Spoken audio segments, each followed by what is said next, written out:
Goku and Saitama arguably the strongest main characters of all time. जब भी इनकी fight की बात होती है तो इनके फैंस कुत्ते बिल्ली की तरह लड़ते हैं, जैसे कि उनका घर दाव के ऊपर लगाओ। लेकिन एक्चुअली में इनकी फीट क्या है, वो कितनी ज्यादा स्ट्रॉन्ग है, एंड जब वो एक दूसरे के साथ लड़ेंगे तो क्या होगा। आज की इस वीडियो को देखने के बाद आपका ये वाला टॉपिक बिल्कुल क्लियर हो जाएगा। मतलब ऐसा लग रहा है मुझे कि मैं 12वीं के बोर्ड्स के लिए पढ़ा रहा हूँ, लेकिन हम एनीमे को भी उसी पैशन के साथ लेते हैं। फर्स्ट बात करते हैं हम साइतामा की फीट्स की, कि उसने क्या करके रखा है। अगर तुम साइतामा को दूर से देखो तो तुम्हें लगेगा कि ये टकलू कौन है भाई, ये क्या ही कर सकता है। इसके जो राइटर है उसने भी साइतामा को एज ए जोक कैरेक्टर रखा है, लेकिन भाई उसको बहुत ज्यादा पावरफुल बना के रखता है। हम फर्स्ट एग्जांपल लेते हैं उसकी स्पीड का। जब उसकी फाइट अगेंस्ट बोरोस हो रही होती है तो बोरोस उसको मून के ऊपर किक कर देता है, जहां पे ना कोई ऑक्सीजन होता है ना उसके पास कोई स्पेस सूट होता है। अपना Saitama from moon to earth 2 second के अंदर आ जाता है, बस जंप करके। अगर तुम स्पीड ऑफ लाइट से ट्रैवल करो फिर भी तुम्हें 1.3 सेकंड लगेगा। एंड जब मांगा कंटिन्यू होती है तो हमें पता चलता है कि अपना साइतामा लाइट की स्पीड के आसपास है, एंड एक्चुअली में उसको सरपास भी करता है। उसके पंच की बात करो तुम, तो जब वो कॉस्मिक गारो के साथ लड़ रहा होता है तो जब अपने वो सीरियस पंच यूज करता है तो वो लिटरली स्पेस में होल क्रिएट कर देते हैं। एंड जो अपना टॉप एस क्लास हीरो है ब्लास्ट, वो भी कहता है कि इसका जो पंचेस है वो स्पेस टाइम को अनाइलेट कर सकते हैं। उस पंचेस की जो शॉक वेव होती है वो लिटरली गैलेक्सीज को अफेक्ट कर रही थी, बस उसकी शॉक वेव। एंड भाई ये कम नहीं था, तो बंदा जब ऐसे स्नीज करता है, मतलब छींक मारता है, फिर भी भाई जुपिटर का प्लेनेट उड़ जाता है। मतलब इससे ओवर पावर्ड कैरेक्टर क्या ही हो सकता है। लेकिन अपना साइतामा उससे भी ज्यादा ओवर पावर्ड जाता है। अगर तुम साइंस के स्टूडेंट हो तुम्हें पता होगा ब्लैक होल के बारे में। जब अपना कॉस्मिक गारो सिंगुलैरिटी क्रिएट करता है बेसिकली एक ब्लैक होल को, तो अपने साइतामा बिल्कुल अनहार्म्ड, उसको कुछ हुआ ही नहीं होता, ब्लैक होल को सर्वाइव कर लेते हैं। ब्लैक होल के अंदर ग्रेविटी इतनी ज्यादा हाई होती है कि हम नॉर्मल ह्यूमंस तो मर ही जाए, एंड भाई साइतामा की तो बात ही क्या है।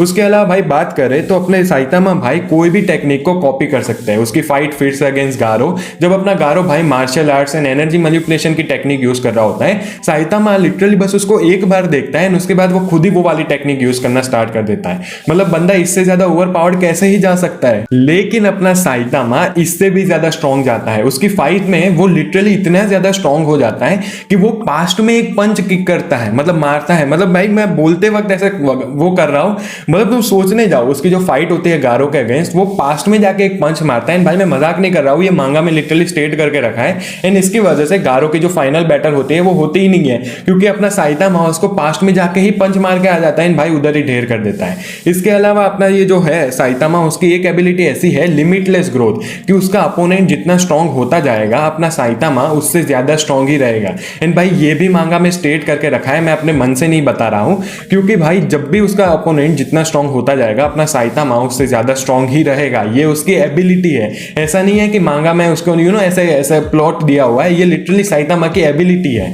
मतलब इससे ज्यादा स्ट्रांग बंदा क्या ही हो सकता है। टेंशन मतलब मैं चौथी बार नहीं कहने वाला कि हाँ इससे ज्यादा स्ट्रांग जाता है। लेकिन अब हम बात करते हैं अपने फेवरेट गोकू भाई के, कि गोकू भाई ने क्या करके रखा है अपनी लाइफ में। अपने गोकू भाई भी कुछ कम नहीं है। जब ब्रोली मूवी की जो नॉवेल होती है उसमें ब्रोली एंड गोजिटा लड़ रहे होते हैं, तो उनका जो क्लैश होता है वो लिटरली स्पेस को डिस्टॉर्ट कर देता है, ब्लैक होल लेवल के डिस्टॉर्शन ही उधर ला देता है। एंड ऑब्वियसली ये इंप्लाई करता है गोकू की स्ट्रेंथ को। उसके अलावा जो मोरो आर्क होती है मांगा के अंदर, उसमें भी जब गोकू क्लैश करता है अगेंस्ट मोरो, तो भाई उसका जो क्लैश होता है वो अर्थ के फैब्रिक को ही हिला देता है। मतलब सिलेस्टियल लेवल की जो स्ट्रेंथ होती है वो हमें देखने को मिलती है। इसके अलावा भाई ऑब्वियसली हमें पता है वो बीरस के साथ क्लैश करके रखा है, जो कि लिटरली गॉड ऑफ डिस्ट्रक्शन है। एंड उनकी क्लैश भी थी, वो भी गैलेक्सी के अगेंस्ट शॉक वेव भेज रही थी, जैसे ही साइतामा कर रहा था। एंड भाई उसका अल्टीमेट फॉर्म अल्ट्रा इंस्टिंक्ट को तो तुम कैसे ही भूल सकते हो। इसका मतलब वही है जो तुम सुन रहे हो, अल्ट्रा इंस्टिंक्ट। जब उसकी फाइट होती है अगेंस्ट जीगेन, तो लिटरली जीगेन भाई उसको कुछ टच ही नहीं कर पा रहा होता, क्योंकि उसकी जो अल्ट्रा इंस्टिंक्ट होती है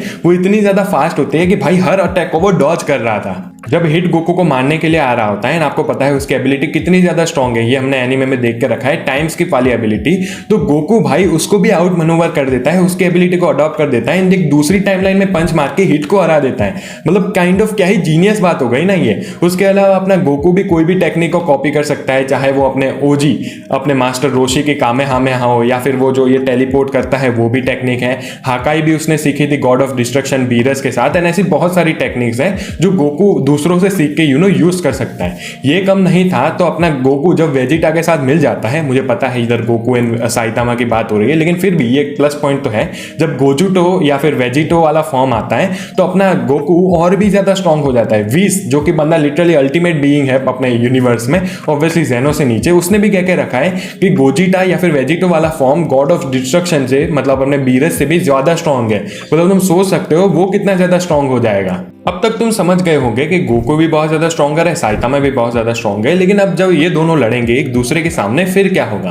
पहले इनकी स्ट्रेंथ की बात करें तो भाई साइतामा का, जैसे मैंने बोला, लिटरली छींक मार के एक प्लेनेट को डिस्ट्रॉय कर देता है। लेकिन ऐसा नहीं है कि अपने ड्रैगन बॉल यूनिवर्स में नहीं था, जो वेजिटा का बाप था शायद से, वो भी लिटरली ऐसे करके एक प्लेनेट को डिस्ट्रॉय कर रहा था। तो ऑब्वियसली गोकू एंड वेजिटा का लेवल तो उससे बहुत ज्यादा ऊपर है। एंड जब वो क्लैश कर रहे होते हैं लिटरली बीरस से, जो गॉड ऑफ डिस्ट्रक्शन है, यूनिवर्स को डिस्ट्रॉय कर सकते हैं वो लोग, तो भाई उनकी जो शॉक्स वे इतनी ज्यादा स्ट्रॉन्ग जाती है, तो ऑब्वियसली वो प्लेनेट लेवल से तो ज्यादा ही स्ट्रांग होगा। अपना गोकू भी ये सारी चीजें कर सकता है।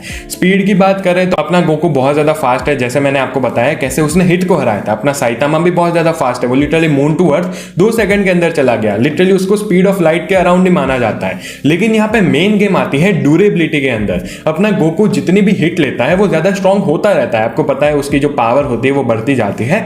लेकिन यही एक मेन डिफरेंस है अगेंस्ट साइतामा। साइतामा भाई ज्यादा हिट लेते ही नहीं है, वो इसके वजह से ही उसका नाम वन पंच मैन पड़ा है ना, क्योंकि वो ऐसे ही हरा देता है अपोनेंट को। हमने जितनी भी उसकी फाइट देखी है मांगा के अंदर, अपना जो साइतामा भाई है वो ज्यादा ब्लेड नहीं करता है। आपने कभी ऐसा देखा नहीं होगा कि साइतामा को खून निकल रहा हो। एंड भाई यही मेन चीज आती है, क्योंकि साइतामा की ड्यूरेबिलिटी एक्चुअली में बहुत ज्यादा है अगेंस्ट, मतलब कंपेयर करने जाए गोकू से। तो इसका मतलब मैं ये नहीं कह रहा हूं कि गोकू ज्यादा हिट लेगा तो भाई गोकू है ऐसे गिर जाएगा। इन साइतामा के साथ ऐसा नहीं होगा। लेकिन जब जितना हमने देखा है इन दोनों के एनिमे में या फिर मांगा के बीच में, तो साइतामा भाई इस मामले में बहुत ज्यादा स्ट्रॉन्गर लग रहे हैं कंपेयर टू गोकू। टेक्निक की बात करें तो यहाँ पे गोकू जीत जाता है, क्योंकि गोकू के पास बहुत ज्यादा अलग अलग लेवल की टेक्निक है। लेकिन यस ये भी है कि साइतामा भी कॉपी कर सकता है उस टेक्निक को। इन दूसरी साइड से गोकू भी टेक्निक को कॉपी कर सकता है। लेकिन यस ये वाला पॉइंट हम गोकू को दे देते हैं। अभी फाइनल वर्डिक्ट की बात करते हैं कि इन दोनों की फाइट के बीच में एक्चुअली में जीतेगा कौन। यहाँ पे एक्चुअली में मुझे लगता है कि एक ही सिनेरियो हो सकता है। जब भी ये दोनों एक दूसरे के सामने आएंगे, अगर अपना गोकू भाई पहले की तरह लड़ने जाएगा, पहले बेस फॉर्म के स्टार्ट करेगा, फिर सुपर सैयन 1 जाएगा,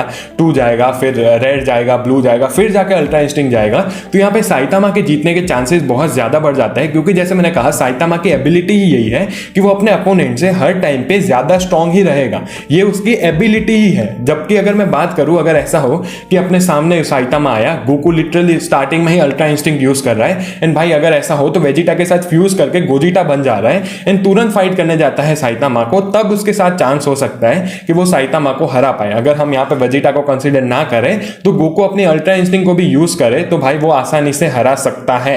मतलब ऑब्वियसली आसानी से तो नहीं, लेकिन यस उसके पास एक चांस हो सकता है साइतामा को हराने का। क्योंकि अगर वो ड्यूरेबिलिटी टेस्ट लेने जाएगा साइतामा के सामने तो अपने साइतामा अडॉप्ट करता ही जाएगा। एंड यस यहाँ पे एक आर्ग्यूमेंट वो भी हो सकती है कि जब साइतामा मार रहा है तो गोकू भी अडेप्ट कर सकता है। जैसे मैं कह रहा हूँ ये दोनों बहुत ज्यादा अलग कैरेक्टर्स है, दोनों की बहुत ज्यादा हाइपोथेटिकल चीज हो जाएगी, क्योंकि हमें एक्चुअली में नहीं पता कि दोनों कितने ज्यादा स्ट्रॉन्ग है, क्योंकि दोनों भी बहुत ज्यादा यूनिवर्स लेवल के ही बीइंग है। लेकिन मेरा मानना तो यही है भाई, मैंने बहुत ज्यादा रिसर्च भी की, रेडिट में देखा, यूट्यूब वीडियोस देखे, मोस्ट लोगों का यही कहना है कि अगर ड्यूरेबिलिटी की फाइट हुई, जैसे मैंने आपको समझाया कि गोकू पहले बेस फॉर्म से स्टार्ट कर रहा है, फिर धीरे धीरे पावर अप कर रहा है एंड ऐसे साइतामा से साथ लड़ेगा तो साइतामा का जीतने का चांस बहुत ज्यादा है। जबकि अगर गोकू पहले से ही अपनी फुल पावर के ऊपर लड़ेगा तो गोकू के जीतने का चांस बहुत ज्यादा है। अगर आपको क्या लगता है भाई कमेंट सेक्शन में मुझे जरूर बताना, लेकिन ये मत कहना कि अबे चल भाई साइतामा सोलोज या फिर चल भाई गोकू सोलोज। अगर तुम बताओ तो भाई प्लीज रीजन देके बताना, ताकि मेरा भी पर्सपेक्टिव सुधरे। मैं भी बहुत ज्यादा न्यूट्रल हूं दोनों के मामले में, क्योंकि बहुत ज्यादा ही डिबेट बन जाती है। आई होप ये वीडियो देख के एटलीस्ट आपका समझ में आया हो कि दोनों के फीड्स क्या है, दोनों कहां स्टैंड करते हैं। देख के तो यही लगता है कि ऑलमोस्ट दोनों इक्वली लेवल के ऊपर है। जैसे मैंने कहा भाई कमेंट्स में जरूर बताना, वीडियो पसंद आया तो लाइक कर देना, चैनल पे नए हो तो do subscribe. Thank you so much for watching, bye bye.